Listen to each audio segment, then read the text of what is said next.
Joining me from London is Tom Slater, editor of Spiked Online. Tom, I've got to say, you're going to have a big job ahead of you to turn around the perceptions that a lot of financial journalists have wanted to have. Has Liz Truss destroyed the British economy in just 3 weeks? Or is there, like I say, another side? Well, I can't be the only one who's struggling to work out what has spooked the markets to the degree that it has. I don't think you need to be a kind of signed-up member of the Truss project, and I'm certainly not one of them, to find all this quite confusing. I mean, there's various different theories doing the rounds as to why this has happened. Obviously, the general one we hear is that she's gambled on these big tax cuts at a time where the economic conditions are so inhospitable.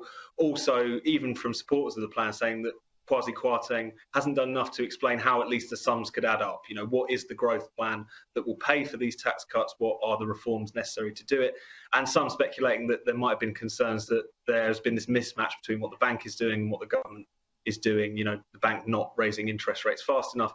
But more qualified people than me are arguing furiously about that at the moment. The two things I would say, though, is first of all is that investors and financial markets are not necessarily entirely rational all of the time. You know, they are given to groupthink, they are given to panic. And we live in an age in which it's wall-to-wall panic all the time, frankly, and I don't think that could have really particularly helped.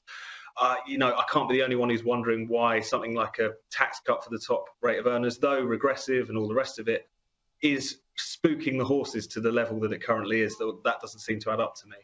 But then there's also the question of the fact, and I think we see this with the IMF intervention, which I know we're going to get into, is that there has been this general sort of narrative that Brexit Britain has gone really wayward, we're being run by complete lunatics, that we've committed a kind of act of economic self-harm. And I think that can't help but inform some of the response from some of the big institutions as well as the markets as well. So at the moment, I think we're in the process of trying to sort out the signal from the noise, but there's just so much noise right now that's quite difficult to do.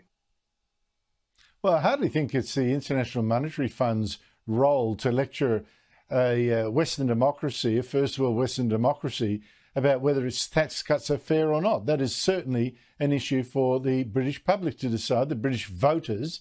I don't know why the IMF thinks it's its business. No, I completely agree. I think it's a completely outrageous interference in our affairs, to be frank. I mean, we didn't ask for the IMF to give its view. We haven't asked for a bailout. We're nowhere near that kind of territory. And yet here it is holding forth not only on the supposedly inflationary potential of some of the measures that have been announced, but even their kind of moral content, suggesting that they're too unequal and therefore the government should think again. We should take no lectures from the IMF on the basis that we didn't elect it, it's not accountable to us.